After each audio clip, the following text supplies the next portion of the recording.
emocionales personales, los ciclones que azotan los hogares, las miradas perdidas de jóvenes sin rumbo, el correr de sangre por los medios de comunicación, las lágrimas de mujeres que luchan por su familia, los miles de corazoncitos que claman por el amor de sus padres. Esto y muchas cosas más son razones poderosas para que exista este ministerio que tiene como nombre y lema de batalla: ¡Viva la familia! ¡Comenzamos! Bien, mis amados hermanos, Dios me los bendiga una vez más. Les habla un servidor, el pastor José Manuel Suárez Torres, desde Cunduacán, Tabasco, acá en México.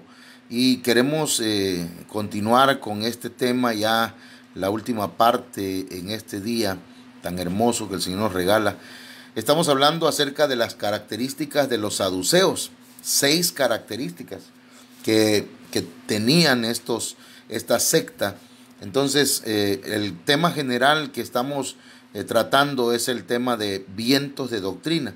Y el propósito, hermanos, es que nosotros podamos aprender a discernir, ¿verdad? Y a diferenciar y ver cuáles son aquellas doctrinas, aquellas enseñanzas que tal vez encubiertamente han entrado a nuestro corazón. Y toda planta que no plantó el Señor tiene que ser desarraigada de nuestra mente, de nuestro corazón. Entonces, hablamos acerca de la primera de las características de los saduceos, y es que buscan señales. La gente que basa su fe y su doctrina en señales y no en la palabra escrita son saduceos. Y el otro punto también que tocamos, el número 2, es que son hipócritas. Dice el Señor les dijo a los saduceos que eran hipócritas. Y la tercera característica es que ellos no creen en la resurrección. Y imagínense, siendo que la resurrección es la base del evangelio, es la base de nuestra fe. Porque, ¿verdad? El Señor murió, pero y si nada más murió, pero no resucitó, entonces nuestra fe, hermanos, estaría basada en algo falso, en algo que no tiene ningún propósito. Pero el Señor resucitó, ya lo vimos, ¿verdad? En el bloque anterior. Así que luego hablamos acerca de que los saduceos son sectarios.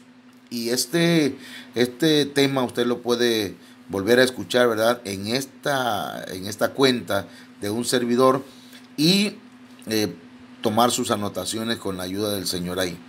Luego de eso, hermanos, pues estamos llegando ya a la parte final, en donde queremos partir de el libro de Hechos, capítulo 23, verso 8, en donde dice que ellos enseñan, la doctrina de los saduceos enseña que no hay ángeles, que no hay espíritus. Mire, y eso de alguna manera contradice, ¿verdad?, la existencia de Dios, de alguna manera.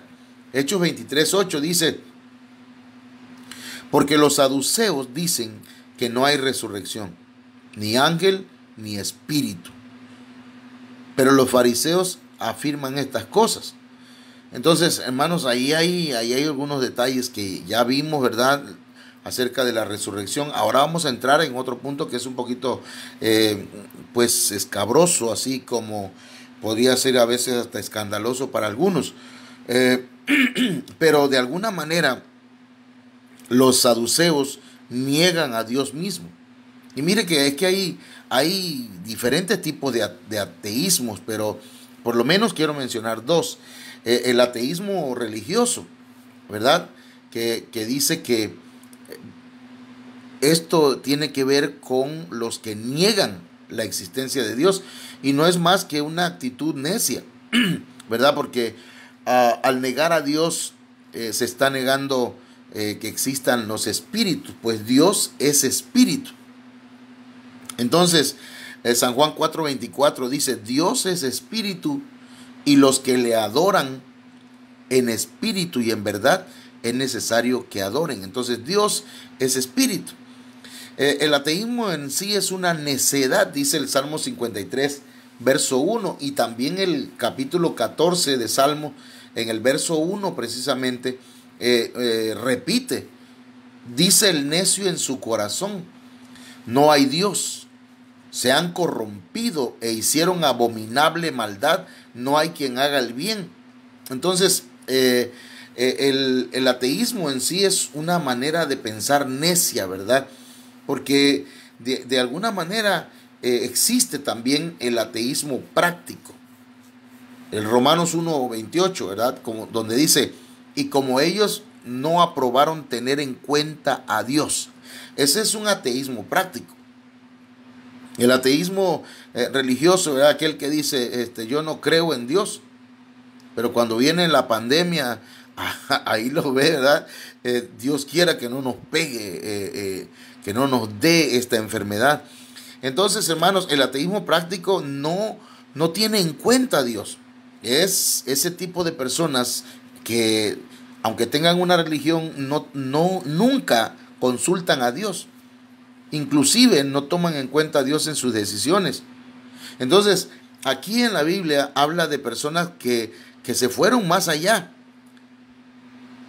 Y como ellos no aprobaron tener en cuenta a Dios, Dios los entregó a una mente reprobada para hacer cosas que no convienen.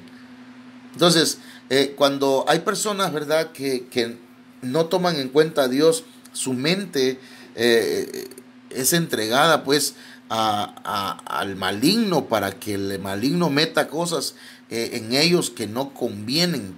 Por eso dice Romanos 1:29, estando atestados de toda injusticia, fornicación, perversidad, avaricia, maldad, llenos de envidia, homicidios, contiendas, engaños y malignidades, murmuradores, detractores, aborrecedores de Dios, injuriosos, soberbios, altivos, inventores de males, desobedientes a los padres, necios, desleales, sin afecto natural, implacables, sin misericordia. Toda esa lista, ¿verdad?, de actitudes pecaminosas, hermanos, son aquellas que cometen quienes no toman en cuenta a Dios, aunque tengan una religión, aunque lleguen a una iglesia, ¿verdad? Si cometen estas cosas, entonces no están tomando en cuenta a Dios, y de alguna manera para ellos no existe Dios en su caminar. Entonces es importante que nosotros, ¿verdad?, veamos estos puntos. Entonces la doctrina de los saduceos enseña que no hay ángeles ni espíritu. De alguna manera, ¿verdad?, niegan también a Dios mismo. Ahora, veamos, porque ellos tampoco creen en los ángeles. Entonces los ángeles, hermanos míos, sí existen, ¿verdad? Por ejemplo, están los Dodgers de Los Ángeles. Bueno. No es cierto, hermano. Mire, están los ángeles del lado de la oscuridad y los ángeles del lado de la luz. Mire, es tan real esto que la Biblia dice que hay jerarquías del lado de la oscuridad. Efesios capítulo 6, verso 1, hermanos, dice, porque no tenemos lucha contra sangre y carne, sino contra... Mire, número 1, principados. Número 2, potestades. Número 3, contra los gobernadores de las tinieblas de este siglo. Y número 4, contra huestes espirituales de maldad en las regiones celestes. Ahí hay 4 peldaños, ¿verdad? Hay un escalafón. Entonces, hermanos, en lo más alto se encuentran los principados. Después le siguen las potestades, después los gobernadores, y a lo último, hermanos, quedan las huestes espirituales de maldad. Pero ese es del lado de la oscuridad. Ahora, vayamos al lado de la luz, del lado de nuestro Dios. De este lado también están serafines, querubines, arcángeles y ángeles. Entonces, en Isaías capítulo 6, verso 2 al verso 6, usted puede leer, ¿verdad?, que son personajes de fuego. Ahí los serafines.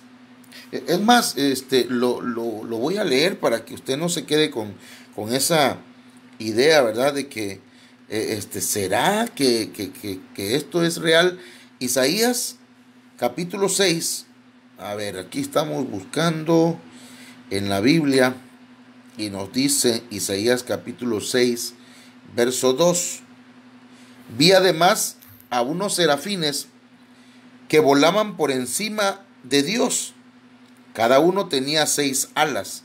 Con 2 alas volaban, con otras 2 se cubrían la cara y con las otras 2 se cubrían de la cintura para abajo. Esos son serafines.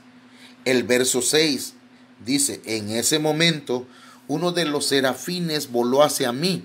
Traía en su mano unas tenazas y en ellas llevaban una brasa que habían tomado del fuego del altar. Entonces los serafines, en el escalafón, digamos así, en la jerarquía del lado de la luz, son los más altos. Pero de ahí siguen los querubines. En Primera de Reyes, capítulo 6, verso 23. Vamos a ver dónde estamos. Primera de Reyes, capítulo 6, su verso 23. A ver, lo vamos a buscar en la Reina Valera. Verso 23 en adelante dice: hizo también en el lugar santísimo 2 querubines de madera de olivo, cada uno de 10 codos de altura. Una ala del querubín tenía 5 codos y la otra ala del querubín otros 5 codos. Así que habían 10 codos desde la punta de una ala hasta la punta de la otra.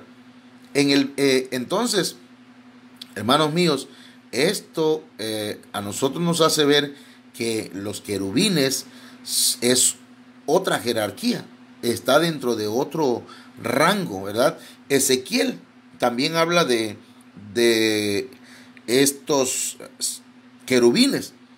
Ezequiel capítulo 1, su verso 6, dice: cada uno tenía 4 alas y cuatro caras y 4 alas. Entonces aquí ya nos presenta, ¿verdad? Dentro de ese mismo rango de querubines, querubines que tienen 4 alas. Entonces, este rango de querubín es el que tenía Luzbel. Era querubín protector. Y ese rango es el que tenían también los guardias que dejaron o que dejó el Señor a la entrada del huerto del Edén para que nadie volviera a entrar ahí. Entonces, esos son los querubines.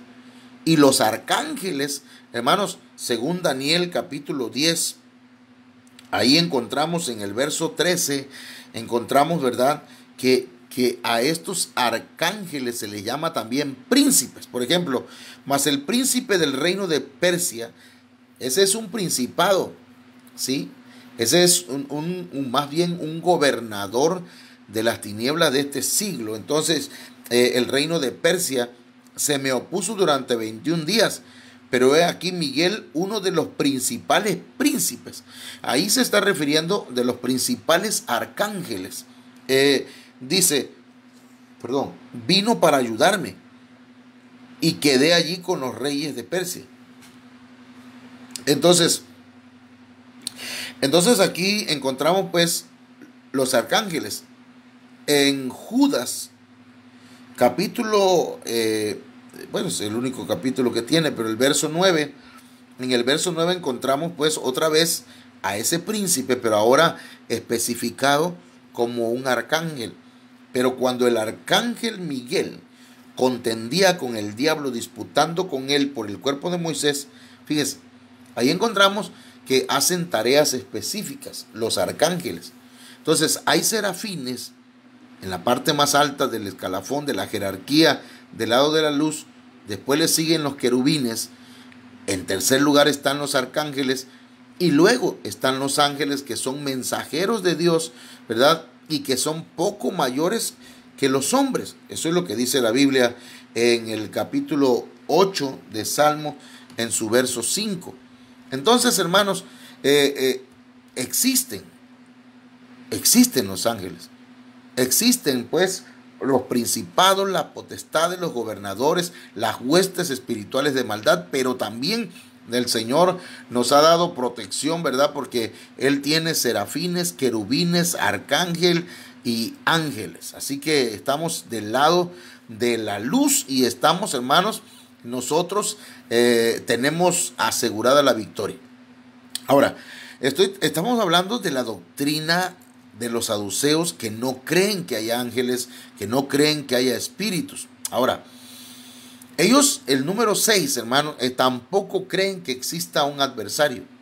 Es decir, que no existe Satanás, porque la palabra adversario significa, la palabra Satanás significa adversario. Pero veamos Job 1:7. Y dijo Jehová a Satanás, ¿de dónde vienes? Respondiendo Satanás a Jehová, dijo, de rodear la tierra y de andar por ella. Entonces, una de las cosas que hace Satanás, que el Señor lo reprenda, hermanos, es que rodea la tierra y anda por ella, buscando a quien devorar. Pero no solamente buscando a quien devorar, sino que acusa a los escogidos, acusa a aquellos que han fallado. Zacarías 3:1 dice, me mostró al sumo sacerdote Josué, el cual estaba delante del ángel de Jehová, y Satanás estaba a su mano derecha para acusarle. El ángel del Señor le dijo a Satanás, que te reprenda el Señor. Porque mire, hermano, usted no se ponga, ¿verdad?, que yo te reprendo, o yo te sujeto y te ato, o te quemo, dicen algunos, ¿verdad? No, hermanos. Usted lo que tiene que hacer es que el Señor te reprenda. Entonces, esa es la, por decir así, la forma como uno tiene que confrontar si en algún momento, ¿verdad?, algún ser espiritual maligno busca la manera de confundirnos o atemorizarnos. Entonces, el ángel del Señor le dijo a Satanás, que te reprenda el Señor, que ha escogido a Jerusalén. Que el Señor te reprenda, Satanás.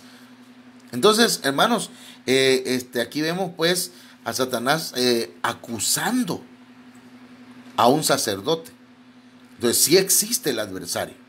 Ahora, Mateo 4:1 dice, entonces Jesús fue llevado por el Espíritu al desierto para ser tentado por el diablo. Pero cuando nosotros leemos, hermanos, esta tentación, ese capítulo de la tentación, vemos que Satanás se le presentó, o el diablo se presentó en 3 facetas.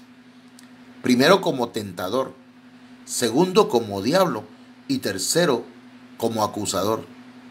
Entonces es importante que veamos que se presentan diferentes facetas, ¿sí?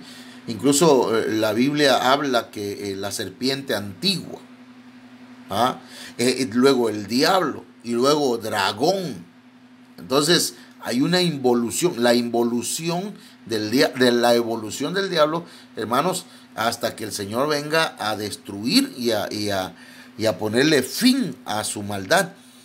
Eso es lo que podemos decir, ¿verdad?, en cuanto a lo que los saduceos enseñan, que no hay ángeles, ni hay espíritus, ni existe el diablo.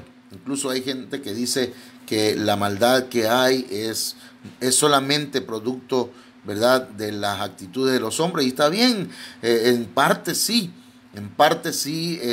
mucha de la maldad que hay es porque el hombre se ha alejado de Dios, pero hay una incitación maligna, hay influencias y hay posesiones malignas que están haciendo que el hombre practique cosas pecaminosas. Ahora, vamos a pasar a un punto final con la ayuda del Señor. Dentro de los católicos, hermanos, está la secta del Opus Dei. Fíjense lo que le estoy diciendo, la secta del Opus Dei. Usted puede investigar acerca de ello. Hoy tenemos mucho material para investigar acerca de esta secta dentro de del catolicismo. El Opus Dei, que creen que el hombre solo tiene cuerpo y alma. A esto se le llama dicotomía. Y esa es una doctrina de los católicos. Es una doctrina que no tiene un sustento bíblico, pero la han adoptado muchos. Entonces, un saduceo, trayéndolo a la actualidad, hermanos, sería alguien que cree en la dicotomía, porque no cree que el hombre tenga espíritu. no creen en el espíritu. Aunque el alma, ¿verdad? También es un área, vamos a decir así, espiritual, pero el espíritu, hermanos, es aparte. ¿Sí? La Biblia nos habla de que somos seres trinitarios. Somos seres, el que cree que somos espíritu, alma y cuerpo es tricótomo, hablando teológicamente, pero ya hablando acá bíblicamente, hermanos, nosotros somos una triunidad, ¿sí? Somos una triunidad. Entonces, resulta pues que Primera de Tesalonicenses capítulo 5, verso 23, dice: y el mismo Dios de paz os santifique por completo. Fíjese bien en esa palabra, completo. Que Dios nos santifique por completo. El Dios de paz. Y todo vuestro ser. Entonces viene espíritu, neuma o neuma. De ahí viene la palabra espíritu. Alma, suje. Y cuerpo, soma. Entonces, desde el momento, ¿verdad?, que en los manuscritos se hace una clara diferencia en las palabras que se usan, hermanos, para referirse a espíritu, alma y cuerpo, desde ese momento ya estamos viendo que hay una diferencia. El espíritu, entonces, en la Biblia, en los manuscritos, la palabra griega que se usa es neuma. Para referirse al alma es suje y para referirse al cuerpo es soma. Entonces dice: y todo vuestro ser, espíritu, alma y cuerpo, todo vuestro ser, neuma, suje, soma, sea guardado irreprensible para la venida de nuestro Señor Jesucristo.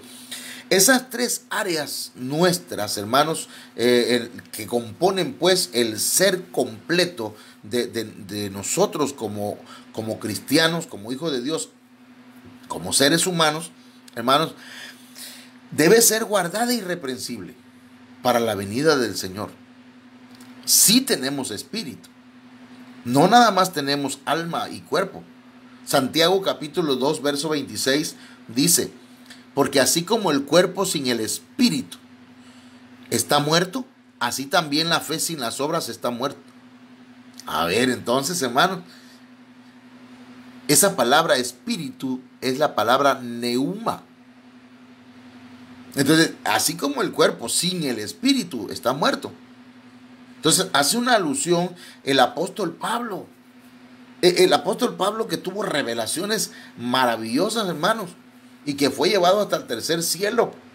El apóstol Pablo, que enseñaba cosas tan profundas, dice pues que así como el cuerpo sin el espíritu está muerto, o sea que el cuerpo es una cosa, el alma es otra cosa y el espíritu es otra cosa. El neuma, perdón.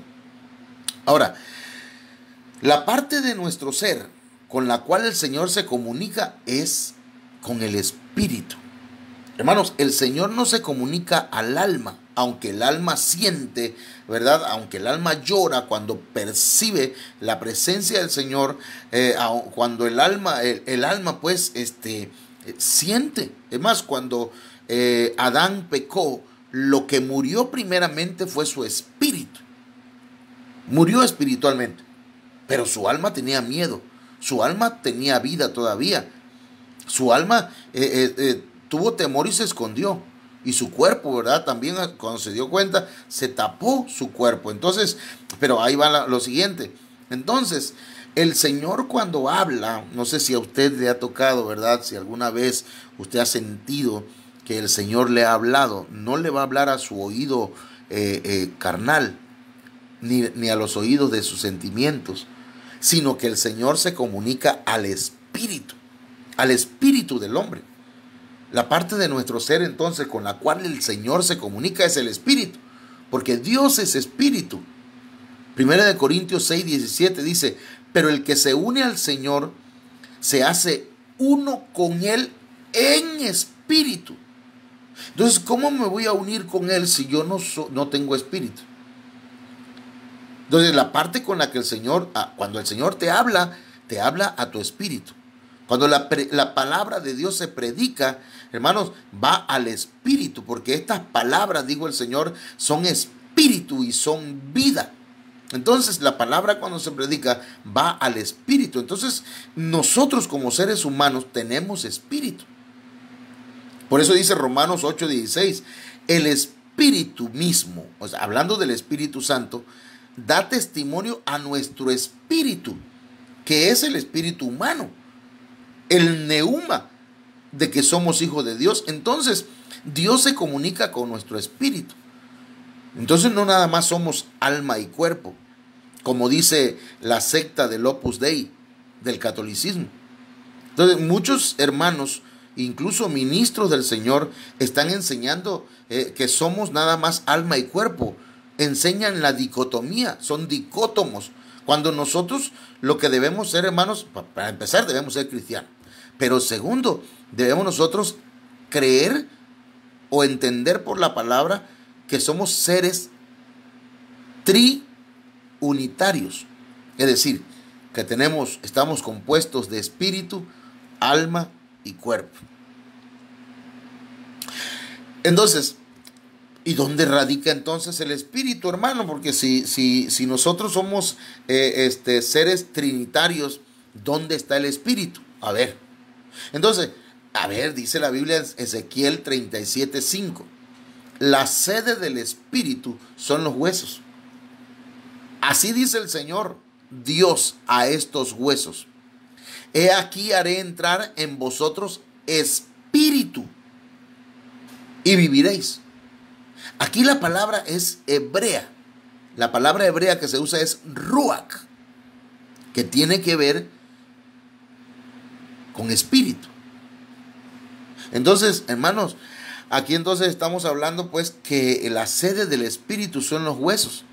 Y sabe que aquí a manera de comentario, luego lo podemos, aunque la Biblia lo dice, ¿verdad?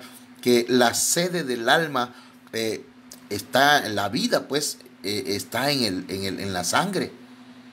Pero el alma la componen corazón, el corazón la compone la mente, los pensamientos, las emociones, los sentimientos, la voluntad. Todo ello tiene que ver, ¿verdad?, con el alma. Y el cuerpo, pues, ahora sí que el exterior. Entonces, pero sigamos acá tratando, ¿verdad?, de corroborar con la Biblia que nosotros tenemos espíritu, que no somos nada más alma y cuerpo. Romanos 8:16 dice: el espíritu mismo da testimonio a nuestro espíritu de que somos hijos de Dios. Entonces, hermanos, ahí encontramos otro texto importante. El San Juan capítulo 4, verso 24. Dice: Dios es espíritu. ¿Y cómo le debemos adorar? En espíritu y en verdad. Porque eso es necesario que le adoren. Pero, hermanos, entonces, porque como Dios es espíritu, para que nuestra adoración pueda llegar a la presencia de Dios, tenemos que hacerlo en nuestro espíritu. Es importante eso, hermano. Entonces, ahora, aquí va un texto contundente, ¿verdad?, para desbaratarle la cabeza, a la dicotomía. Hebreos 4:12 dice: porque la palabra de Dios es viva y eficaz, y más cortante que toda espada de dos filos. Ahí va lo siguiente.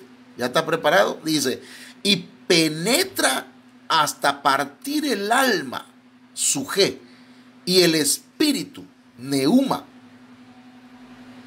Entonces, hermanos, la palabra de Dios sí hace diferencia entre el alma y el espíritu. Entonces, aquí en la palabra del Señor, pues, los saduceos están quedando mal. Hermanos, Hechos capítulo 7, verso 59 dice: y apedreaban a Esteban mientras él invocaba y decía: Señor Jesús, recibe mi espíritu, recibe mi neuma. Entonces, hermanos míos, en el Espíritu es que al Espíritu es que el Señor se comunica. Y ahora sí que en los huesos es donde radica el espíritu del hombre. Pues la Biblia dice, pues, Ezequiel 37:5, así dice el Señor Dios a estos huesos: he aquí, haré entrar en vosotros espíritu y viviréis. Entonces, ¿en dónde iba a entrar? ¿A dónde iba a poner el espíritu el Señor? En los huesos. Entonces, mis estimados hermanos, el espíritu del hombre es real. No somos nada más alma y cuerpo. La dicotomía no es verdad bíblica. Somos una triunidad. Somos una triunidad. Entonces, si usted verdad quiere que el Señor se comunique a su vida, tendrá que hacerlo, ¿verdad? Si usted espera escuchar con sus oídos carnales o ver con sus ojos carnales la gloria de Dios, no, man, lo va a ver, pero con los ojos del Espíritu, los ojos que el Señor le dio a nuestro espíritu y los oídos espirituales. Por eso, pues, tenemos que andar en el Espíritu. El Señor nos ayude, hermanos, y que nos guarde de la doctrina de los saduceos, y que pues el Señor bendiga sus vidas. Nada más quiero hacer un pequeño recuento, ¿verdad?, de lo que hemos hablado este día. Y dentro de las 6 características de los saduceos está la número 1, que buscan señales. La número 2, el Señor les dijo que eran hipócritas, ¿verdad?, porque ellos podían desarrollar el conocimiento de distinguir el aspecto del cielo, pero no desarrollar la capacidad de entender las señales de los tiempos. Entonces el Señor les llamó hipócritas. Esa es una segunda característica de los saduceos. Y una tercera característica que quiero que usted la note, ¿verdad?, es que dicen que no hay resurrección, tratando de destruir la base de la fe cristiana. Número 4, son sectarios, ¿verdad? Eso de sectarios tiene que ver con divisiones. Ellos son un grupo de hombres que se separan de otros y siguen sus propios dogmas. Número 5, enseñan que no hay ángeles ni espíritus. Esto es peligroso. Y también, hermanos, enseñan, ¿verdad?, creen que no existe un adversario, que no existe Satanás, que es mentira eso, que es un invento de la religión. Entonces, hermanos, tengamos ese cuidado, ¿verdad? Y que el Señor nos ayude, el Señor nos guíe, el Señor nos dé sabiduría para seguir adelante. Dios me los bendiga a todos y me despido de usted, un servidor, el hermano, el pastor, su amigo José Manuel Suárez Torres. Dios me los bendiga a todos mis hermanos. Cuídense y manténgase dentro de su casita, ore, busque al Señor, y si necesita comunicarse, ¿verdad?, con un servidor, porque pues usted quiere recibir a Cristo en su corazón. Ahora, si usted ya tiene un pastor, hermano, acérquese a su pastor y pídale consejos a su pastor, ¿verdad? Si hay algo que usted no entendió de la palabra del Señor y quiere, pregúntele primero a su pastor, y si no, pues aquí estamos para servirle. Dios me lo bendiga a todos. Los descalabros emocionales personales, Los ciclones que azotan los hogares, las miradas perdidas de jóvenes sin rumbo, el correr de sangre por los medios de comunicación, las lágrimas de mujeres que luchan por su familia. los miles de corazoncitos que claman por el amor de sus padres. Esto y muchas cosas más son razones poderosas para que exista este ministerio que tiene como nombre y lema de batalla: ¡Viva la